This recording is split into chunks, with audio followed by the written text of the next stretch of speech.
Plato's Republic. Here we have an idyllic scene of ancient Greece. At least it seems idyllic until we realize some of the background to the image. Notice that the men are lounging as they're being served by women. Women in ancient Greece, of course, were an underclass. They had basically the same rights as slaves.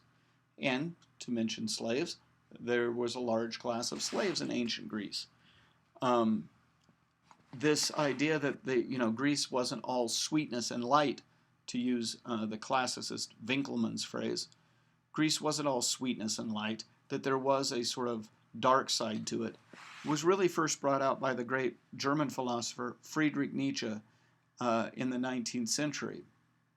He said that, yes, there is this Apollonian side, named for the god Apollo, this rational element that emphasized, not just rationality, but science and philosophy and democracy and those kinds of things. But on the other hand, there was a Dionysian side, named for the god Dionysus, which was a side of ecstasy and frenzy and violence even.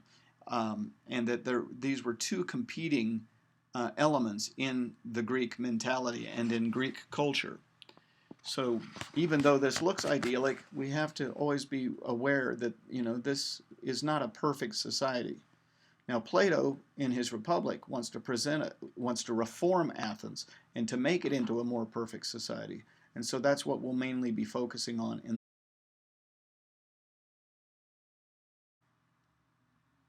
Here are some of the major topics we'll be dealing with. Some of these terms we've already had, such as dialectic, Socratic dialectic, the method of questioning and sort of picking apart people's definitions. That process was intended to reveal to a person gradually their own ignorance. The point at which a person recognizes their own ignorance, or at least has that possibility, is aporia. That term actually will be on the review sheet, whereas elenchus won't. I'll get to elenchus in a minute. Aporia is that opportunity that Socrates provides people by tearing down what they thought of as knowledge, their sort of false assumption of knowledge.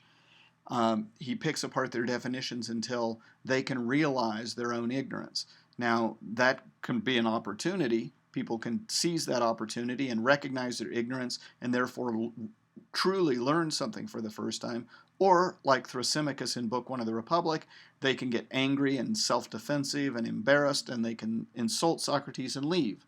And we see both examples of both those things in the first book of the Republic, in fact, and in many of the early dialogues. Elenchus just points to the idea that Socrates' questioning was not innocent or random, that even though he claimed ignorance, that was, what we call Socratic irony, that he was being ironic in the sense that he claimed ignorance, but he was, as I like to say, ignorant like a fox, that he knew exactly what questions to ask that would drive the conversation in the direction that he wanted. So that's what elenchus points to. We've already dealt with anamnesis, the idea that we're omniscient spirits trapped or imprisoned in ignorant bodies. But then when we are put in touch with the truth, our omniscient spirit remembers it. And so that's the myth of anamnesis.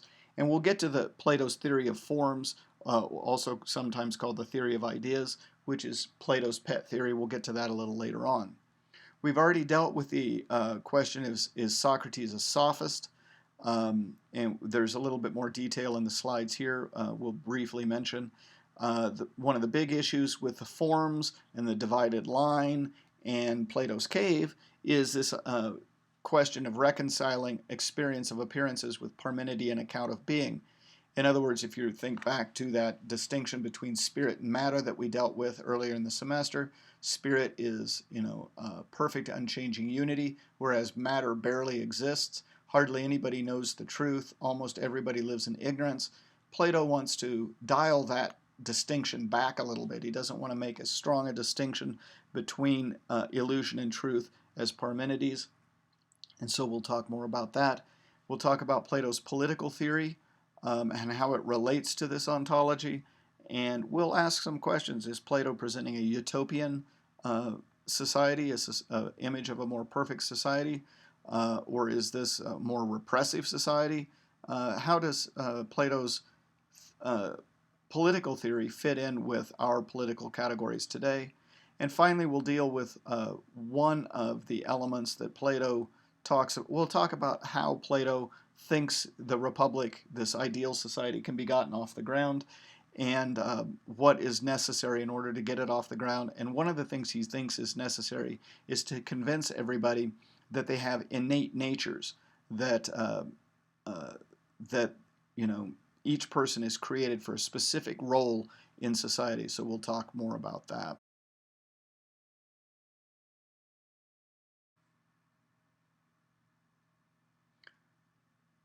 We've already discussed how Plato wanted to distinguish between Socrates and the Sophists. This just gives a little bit more detail. The Sophists redefined, in a way, the concept of arete, or excellence. In the archaic period, the pre-city state period, excellence was essentially associated with the strong man who could defend the tribe, etc., the heroes. In the city state, uh, the Greek word for city state is polis, which means, from which we get the word political. In the city state, they had to be political. They couldn't just beat up or kill their political enemies.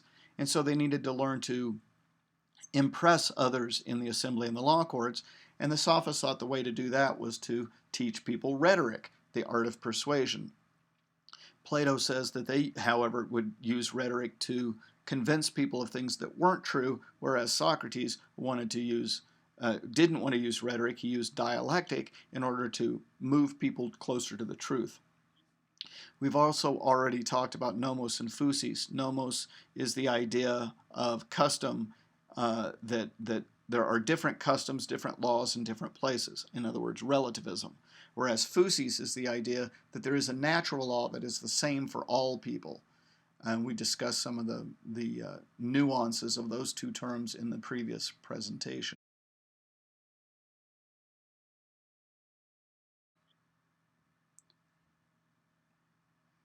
Here we have a list of the Platonic dialogues in the order in which scholars at least think he wrote them. And the point of this list is that scholars think that in his early dialogues, when Plato started to write about Socrates, he was trying to depict Socrates as Socrates actually was, both to honor Socrates and to shame the Athenians for having killed Socrates.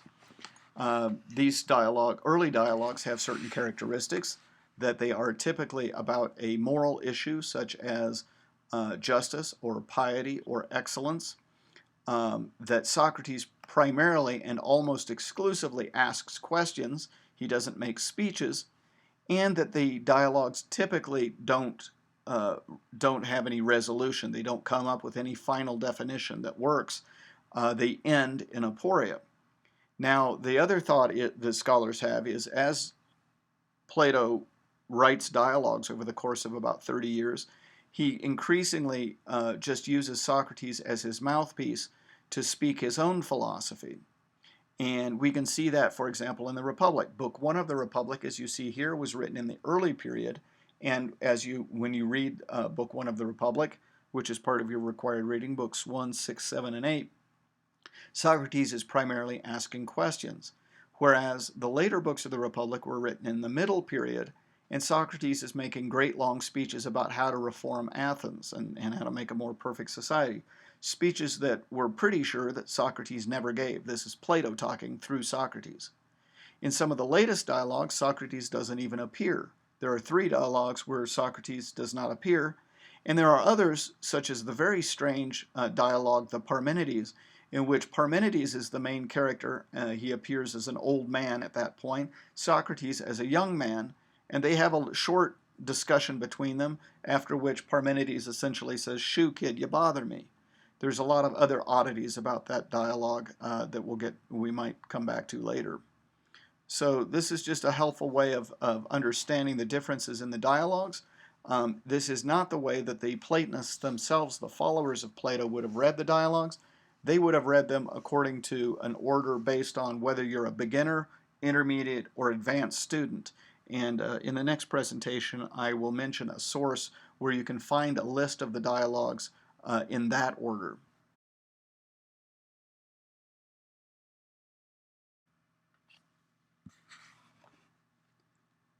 Since we've already discussed the cave allegory extensively earlier in the semester, we won't go over it again. But here is what I think is probably the best image that I found of the cave. For one, we can see why the prisoners cannot see the firelight behind them, and so they don't know the origin of the images that are a mixture of illusion and truth. We have the sunlight and the firelight mixing together to produce the images. We also have the steep ascent out of the cave, which is well depicted. We have the escaped prisoner, who is a philosopher. We have a tree reflecting the sunlight. The first stage of the prisoner adjusting their eyes to the sunlight is to see the reflection of the sun. So this is a very good presentation, I think, of the allegory of the cave.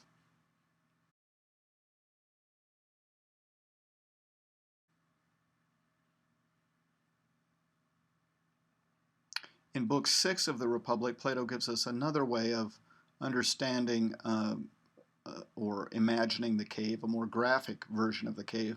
Unfortunately, I haven't been able to find a complete and accurate representation of the divided line. So here we have one that is incomplete, but it's accurate. It's laid out the way that Socrates describes it there. At the bottom, we have the bottom of the cave, but it says illusion, and as we've discussed, really shouldn't say illusion because the images on the wall of the cave don't represent pure illusion as they would for Parmenides. They represent a mixture of illusion and truth.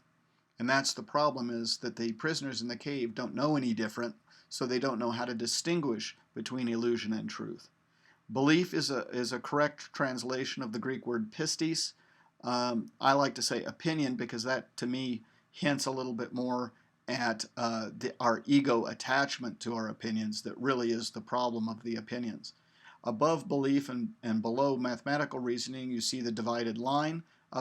Below that, our knowledge, quote unquote knowledge, is based primarily on our senses, whereas above the divided line, it is rational knowledge, and the source of knowledge is reason.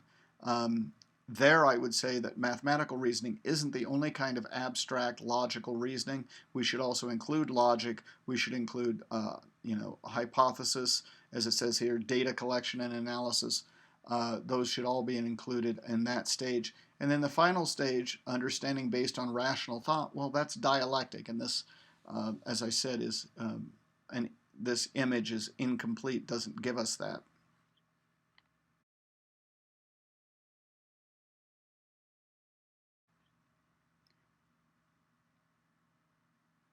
Here is a much more complete version of the divided line, but it's laid out instead of bottom to top as Socrates describes it.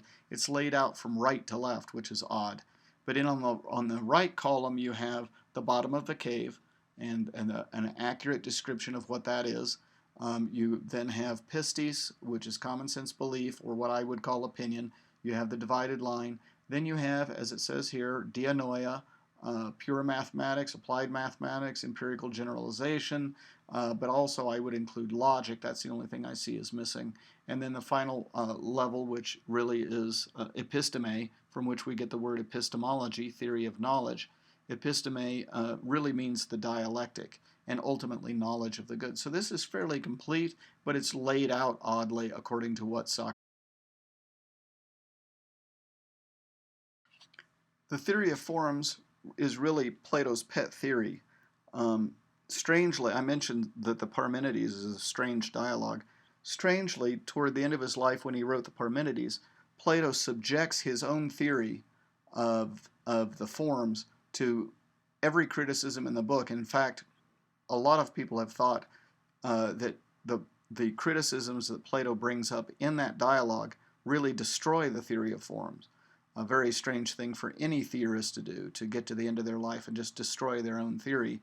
The followers of Plato assumed that he did this on purpose in order to point in the direction of spirituality. We don't have time to get into that, but that's the Neoplatonic reading of Plato has been extremely one of the most influential philosophical theories of in Western history. You don't need to worry about this being called the Parmenidean concept of the forms. There are different ways that Plato presents the forms. This is the most common one, and it's the only one we'll deal with. Essentially, what he is saying is that in order for us to understand basic terms like beauty, we need, to understand, we need to know the essence of beauty. If all we know are examples of beauty, then how do we know what we're talking about? If I say gold is beautiful, and a fig tree is beautiful, and wisdom is beautiful, well, what is beauty then? How am I using the word beautiful? Do you understand how I'm using the word beautiful in those three cases? We don't usually think that we're confused when somebody uses the word beauty or beautiful. We tend to understand what we think they're talking about, but do we really? To take an example that Plato wouldn't like, because it is an example of a physical thing rather than a moral or aesthetic quality like beauty or truth or justice. Let's take the example of a dog. If I say the word dog, you probably know what I mean.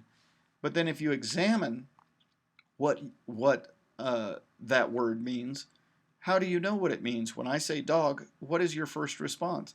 Do you get a picture of a specific dog in your mind? Do you get some sort of fuzzy image of a dog? Do you get a definition of a dog? Or none of the above? Do you just know what it means? But how do we know that what you think of as dog is what I'm thinking of as dog? I mean, after all, there are Chihuahuas and German Shepherds and Great Danes.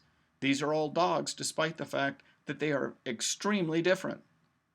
So what is it that gives them the quality of, let's say, dogness? What is the essence of dogness that they all share so that we can call them dogs? Plato thinks unless we know what that essence or form is, then we really don't know what a dog is. Now, you could say, well, dogness, the essence of dog, must be something like they bark. But a dog with laryngitis is still a dog, right? Well, a dog has fur. Well, a hairless dog is still a dog. Dog has 4 legs. Well, so do cats. That doesn't make a dog a cat. And a 3-legged dog is still a dog.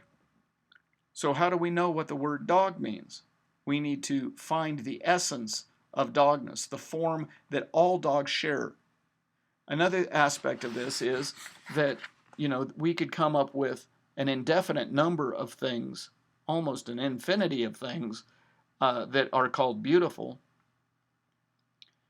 But all of these things come and go. They have parts. They're not fully real. They are beautiful only to the extent that they partake in the form of beauty that stays the same, doesn't have parts, and doesn't change. That is a invisible spiritual reality that they partake in. So that is, in a very small nutshell, is Plato's theory of forms. Again, it is sort of upside down to what we normally think of. We normally think of the objects of our senses as real and concepts as kind of fuzzy images in our minds. Plato is saying that the concept is real to the extent that it is true, and the objects of our senses are relatively unreal.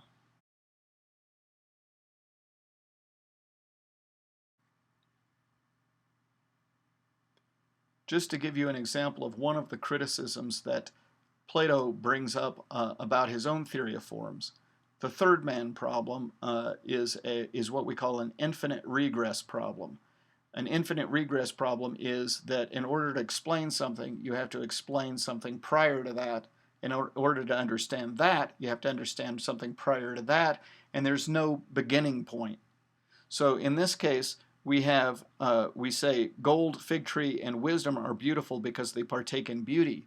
But if we ask the question, is beauty beautiful?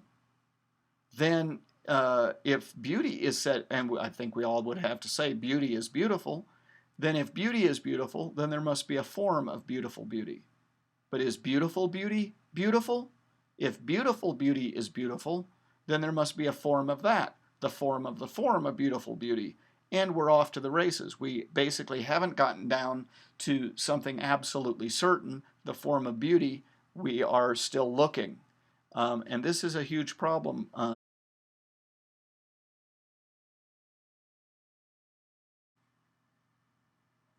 Now to turn our attention to Plato's political philosophy. First off, as I mentioned earlier, the Greek word for city-state is polis, from which we get the word political. So as opposed to the archaic period in which essentially the strong men, leaders of tribes, would beat one another up for power. In the city-state, people had to learn to be political. They had to learn to negotiate, to compromise, to do all those political things. The Greek city-states were small autonomous communities. Essentially, I mean, to put it very simply, they were cities that were also states. And what that means is, as states, they had their own constitution, their own laws, their own army, their own boundaries, their own treaties with other city-states, etc. And among the issues that the Greeks faced when they moved into city-states, we see the list of issues here: the relationship of the individual to the community. What are an individual's rights and responsibilities? The forms of the state, which we'll get to toward the end of this presentation. The Greeks came up with 6 forms of state. Plato talks about them in Book 8 of the Republic. We've invented only a few since then in European society, and we'll talk briefly about those. And of course, another issue is the role of law and people's relationship to that. So we'll get into now the development of the state, why it exists at all, what the problems are that Plato sees with it, and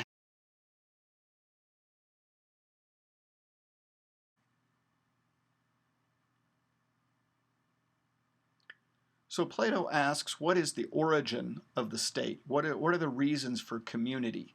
And in doing so, he gives us an ancient version of a modern thought experiment called the state of nature.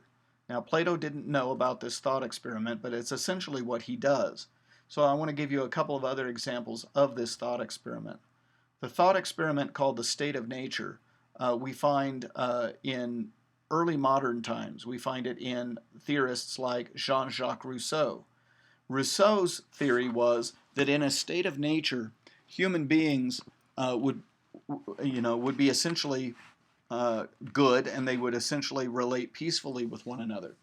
Rousseau thought that the problem with society was institutions, and the problem with institutions is that institutions require humans to delay gratification.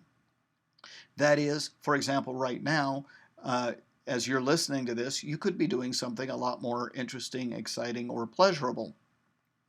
But the institution of education has convinced you that in order to get your education, you should put aside or delay that gratification for now and do something that might be less pleasurable because you seek a higher goal, which is to get educated or to get the credentials you need for a job or whatever, however you view your education.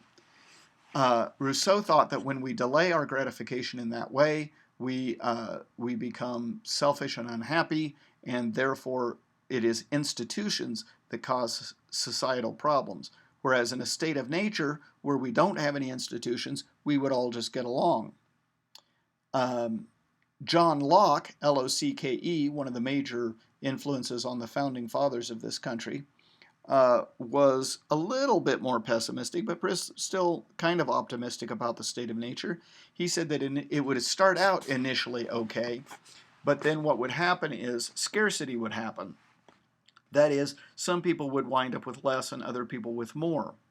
And this problem would become even greater with the invention of money, because whereas in a state of nature, you have what's called spoilage. That is, that in nature, for example, if you had 100 cows but you could only feed 50, well, then 50 cows are going to starve to death. If you have 100 acres, but uh, you can only cultivate 50 acres, then the other 50 acres are going to waste. But when you get money, money doesn't waste. In fact, the more you get of it, the more it earns. So money really creates the selfishness and problems, and therefore we need government to regulate between essentially those who have and those who have not. Thomas Hobbes, Hobbes, Thomas Hobbes was much more pessimistic. He said a state of nature, human beings are essentially selfish, and therefore a state of nature would be a state of war of all against all, in which life would be solitary, poor, nasty, brutish, and short. Very pessimistic, but therefore we need a very strong government to keep human beings from each other's throats. Adam Smith doesn't really present a state of nature, but since we're talking about the idea of human beings being fundamentally selfish, that was also one of Adam Smith's basic ideas, and the reason for which he came up with the idea of the invisible hand of the free market. That would regulate between our individual selfishnesses. So, for example, if I have a great invention, I have this great widget here that I've invented that will regrow hair and make you live for 150 years and cure all diseases. I could offer it to you. I'll offer my widget to you for $1 million. And now I would be the capitalist trying to sell my product. You would be the marketplace. And you might say, well, $100 million, that's too much. And so I would bring my price down because you're not buying it. Bring my price down to $500,000. You're not buying it. I bring my price down to $100,000. And we keep negotiating. That's the invisible hand of the free market.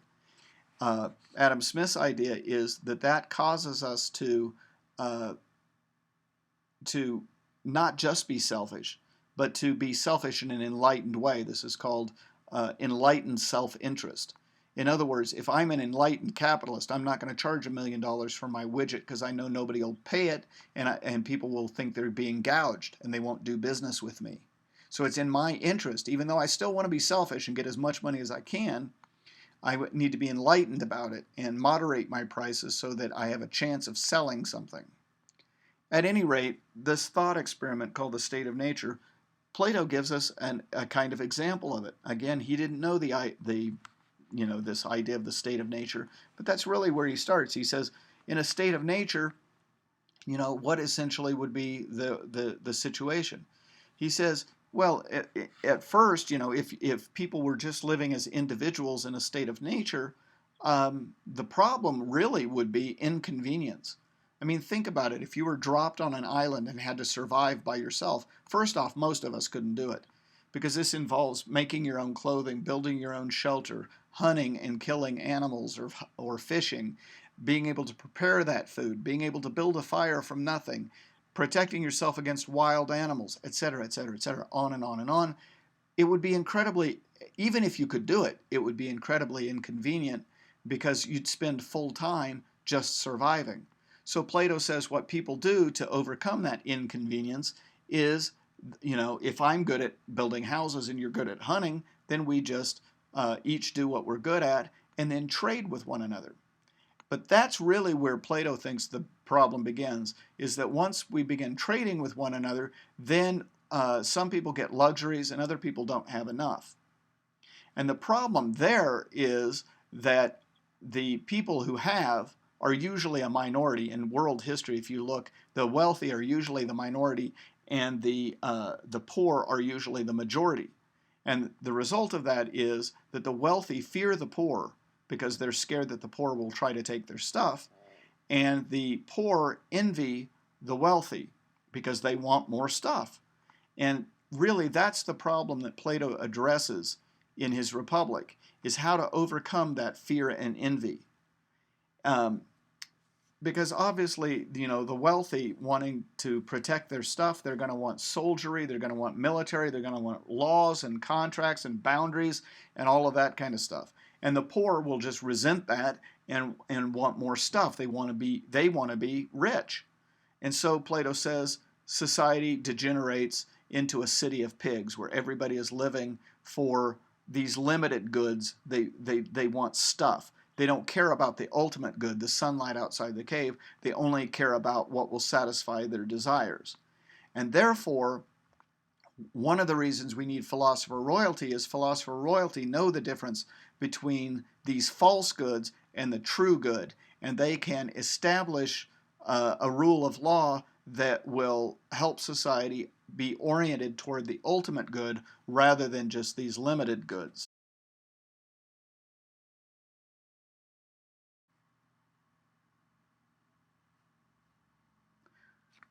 So Plato thinks that for society to be happy, we have to get rid of the envy of the poor for the rich and the fear of the rich for the poor.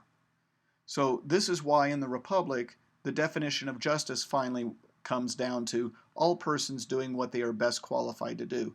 And we'll see on the next slide how Plato thinks we can get that off the ground. But along with this, the best qualified to rule are the philosopher royalty. Now you'll see here, I made this slideshow quite a long time ago, and I put philosopher kings, which is usually how the translations of the text read. But Plato makes a big point in Book 6 that women can also be philosophers. This was very uncommon for his time.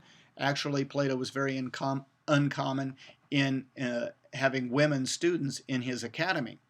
But he does insist on it, and that's a very interesting passage to read, is that where Socrates is saying, no, women also can be enlightened and be philosopher royalty. So we should say philosopher royalty rather than philosopher kings. So this raises the question, is what Plato is doing trying to depict a utopian society?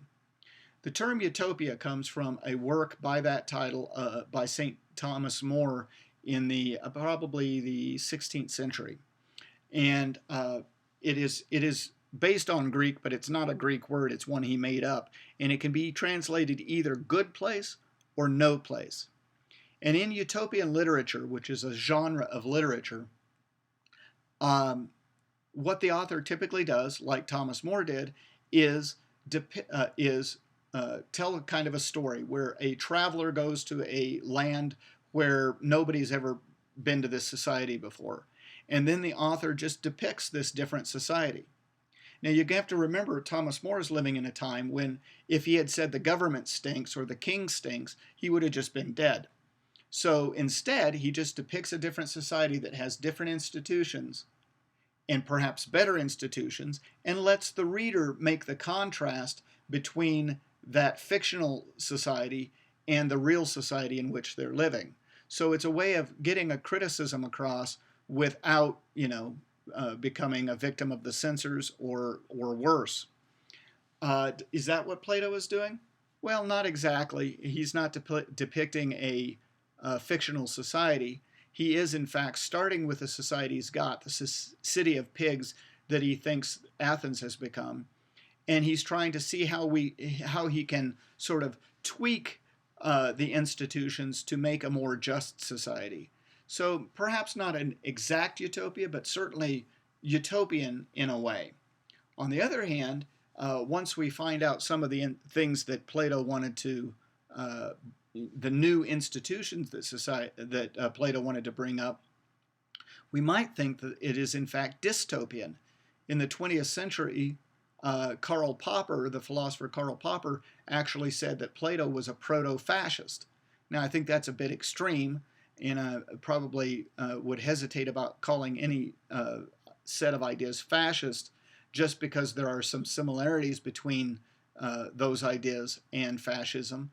But this idea that, the Republic doesn't actually agree well with some of our ideals today.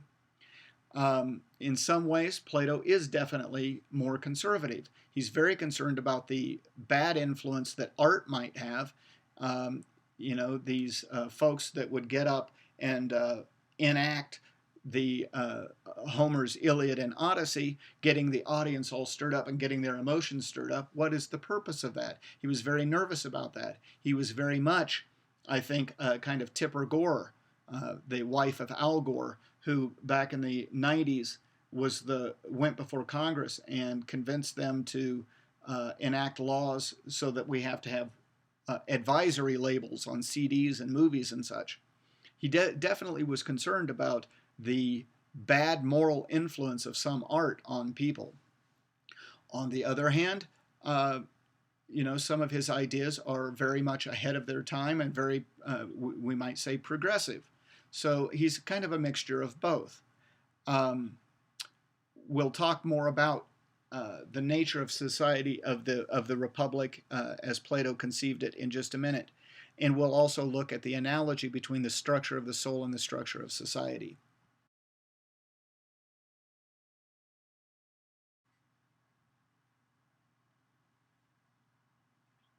If the basic problem of society, the basic cause of injustice in society, is the envy of the poor for the wealthy and the fear of the wealthy for the poor, Plato thinks that what we have to do is convince everybody that they have a given nature.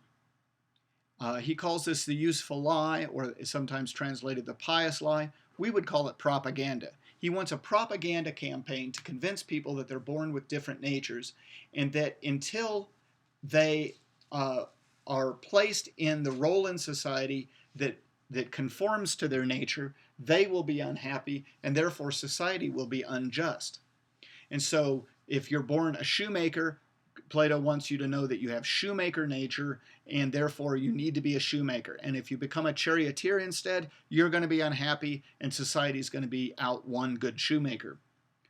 The problem is much worse if a person who has philosopher royalty nature doesn't become a philosopher king or queen. Plato mentions that what happens when a young person who should be philosopher royalty first gets up before the assembly and makes a good speech, and all of a sudden all this fame and wealth and power is thrown at them and they become corrupt. They are basically victims of this city of pigs. And society suffers because instead of becoming philosopher royalty, a sort of enlightened monarch or something, we have just another petty tyrant. So we have to convince people, Plato thinks, that they have given natures. Now, this has actually been done in various ways in some societies. The two examples that occur to me are the caste system in India, CASTE, in which the castes are not just social divisions. Um, the castes, by the way, there are four castes. The first one is the priests. The second one is the rulers. The third one are like the merchants, military, police force, people like that. And the fourth one are laborers. These social divisions are not just made up by humans, but they are actually rooted in nature. They are given by the gods, so that if you, for example, were born to be in the priestly caste, but you want to be a ruler, or vice versa, you are actually offending the gods. You are actually being ritually impure, and this is a major offense. I think Plato is thinking of something like that. We also had a similar system in the Middle Ages in what's called the feudal society of medieval Europe, feudalism, feudalism, in which you had lords at the top and peasants at the bottom. Actually, royalty at the top, lords below them, and peasants at the bottom. Now, it is the case that occasionally, it didn't happen very often, that a peasant could become wealthy. Does that mean they become a lord? No. They are always a peasant, they're just a wealthy peasant. And on the other hand, if a lord or a king said, I want to go into a monastery, did they cease to be royalty or did they cease to be lords? No, they did not. They always were, even though they may even take a vow of poverty as part of joining the monastery. So this idea that there are fixed natures and that this is really ordained by the gods, I think that's what Plato is getting at here. And you can see how if you believed that you had a given nature, and if you were plugged by society into that job that fulfilled your nature, obviously you would probably be a pretty happy camper. As long as we ignore the fact that in this kind of society, you don't get to choose for yourself. you don't have any social mobility, so you're really not going to ever change your situation. You're not going to be able to move up or down the scale very much. There really are no rights in the modern way of speaking. On the other hand, whereas today we have to spend half of our lives trying to figure out what we want to do and who we want to be, if you lived in this kind of society, that wouldn't be a question. That would be solved for you, really, even before you're born.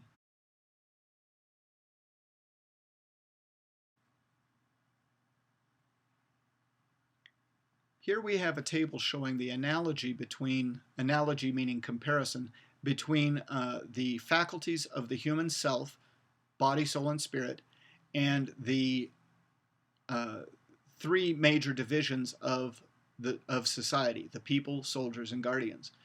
And the analogy well, as Plato says, the state is the soul writ large. And by that he meant soul not in the sense that we see on the slide here, but soul in the sense of self. So the state is the self writ large. The state is a big, obvious example, has the same structure as the self. Now, the self is hard to analyze because it's invisible, and where is it and what is it? And there's been so much debate all around the world for thousands and thousands of years about what the human self is. So if that's hard to understand, what we can do, Plato thought, is we can look at the state, analyze the state, and the relationships we find in the state, then we can then apply to the self. So just as a state that's run by the people would be democracy in the negative sense of mob rule, so if the human self is run by the appetites and instincts of the body, that will be a person who's out of control. Similarly, if the state is run by the soldiers, you have military dictatorship, and Plato was all too familiar with that. There was a period called the Rule of the 40 Tyrants, in which 40 military generals took over Athens, and within a 10-year period had just, sort of driven it into the wall. In the same way, if the emotions and passions and monkey mind of the soul runs a person's life, that person will be out of control. So what is needed in both cases is the highest level to rule, the philosopher royalty in the case of the state, and the spirit in the case of the human self. We don't need to worry about the functions and virtues here. Those are just to sort of fill out the picture with some of Plato's terminology. You will also see in books 7 and 8 of the Republic that Plato makes another set of comparisons between the human self and the different forms of the state. We'll get to the forms of the state in a minute, and we'll talk about that a little bit more.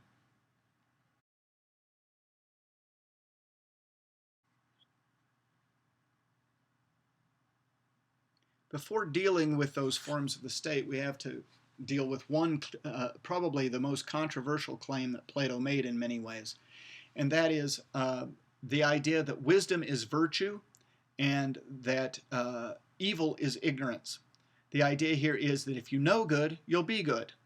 Now, if you think about that, you'll probably pretty quickly say, oh, that's absurd. Just because you know what's right and wrong doesn't mean you always do what's right. Sometimes we actually consciously choose to do the wrong thing. Plato thinks, no, if you know good, you'll be good. On the other hand, the claim that evil is ignorance, that doesn't fly for us today either. I mean, just try it. If you're ever pulled over for speeding, just say to the officer, well, I didn't know what the speed limit was. And what will they say?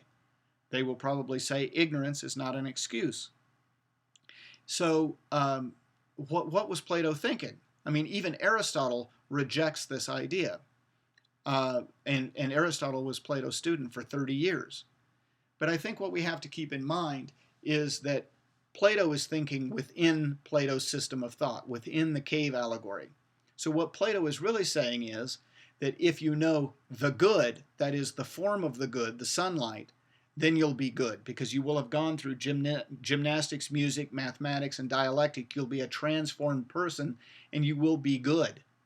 On the other hand, evil is ignorance, because, for example, if somebody robs a bank, you ask them why did they do it. They knew it was wrong. They will say, yes, but money is good. So in that case, they are actually mistaking a limited good for the ultimate good. So it's ignorance. So within Plato's way of thinking, this claim makes sense. But if you step outside of Plato's way of thinking, it's absurd.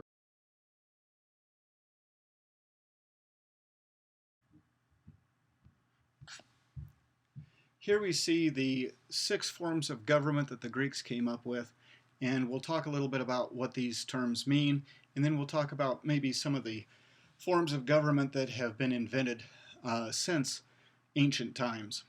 So we see here democracy gets the worst place because for the Greeks, although even for Plato, democracy was an ideal that people should, rule themselves, they should rule their own lives. The Greeks were worried that democracy would degenerate into mob rule and actually had experience of that. So they were very nervous about democracy. Timocracy means rule of the worthy. How worth is defined, could be wealth, social class, other things. But rule of the worthy, that would be better than democracy. Although, of course, somebody has to decide who's worthy. Aristocracy means worthy rule of the elite, rule of the elite. Oligarchy means rule of many, such as the rule of the 40 tyrants, and oligarchy usually goes badly. One of my favorite examples is when Charlemagne, the founder of the Holy Roman Empire, died. He split his kingdom up among his 3 sons, and at the end of a very short period, there was only 1 son left because he had basically gone to war with the other 2. Oligarchy very rarely works. Tyranny is a monarchy gone bad, an absolute ruler who, treats his people poorly, etc. Whereas monarchy gets the best place, I think because monarchy is probably, when it's a good monarchy, when it's a healthy monarchy, it is the most efficient form of government because, of course, you have a king and the buck stops there. Monarchy means rule of one. And there's no opposition party to the monarchy. If you're in opposition to the king, you're wrong. That's the way monarchy works. Unfortunately, history has taught us quite clearly that monarchies generally degenerate into tyrannies, especially if they're hereditary monarchies, and especially if you wind up getting inbred, big-eared twits as king. As Americans, probably most of us have a sort of knee-jerk reaction against monarchy. But again, I think the reason it gets the top place here is that it can be, if the monarch is sane and good, this can be the most efficient form of government.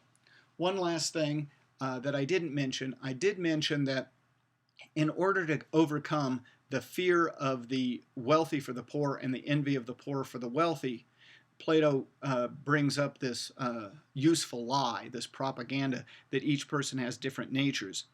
Along those lines, he also makes the job of being philosopher royalty so stinky that nobody will want it. Philosopher royalty will be identified as children and taken away from their family and raised in state schools. They will undergo 40 years of physical and mental training, basically boot camp for 40 years. They will not be married. They will not have families. They will be basically monks and nuns sacrificed to the state. So do you want to join up? Do you want to be philosopher royalty? Probably not. Who would, right? So now there is no more envy of the powerful, right? The people on the bottom of the social system have no reason to envy the people on the top. Plus, since they are doing jobs that are fitted to their nature, they're not unhappy anyway. So that's how Plato thinks we can overcome that envy and fear that disrupts society. So that's it for now. There is a review sheet, I believe. Maybe there's not a review sheet, but there is a paper to be written on this, and I will be posting that assignment shortly. Have a good day.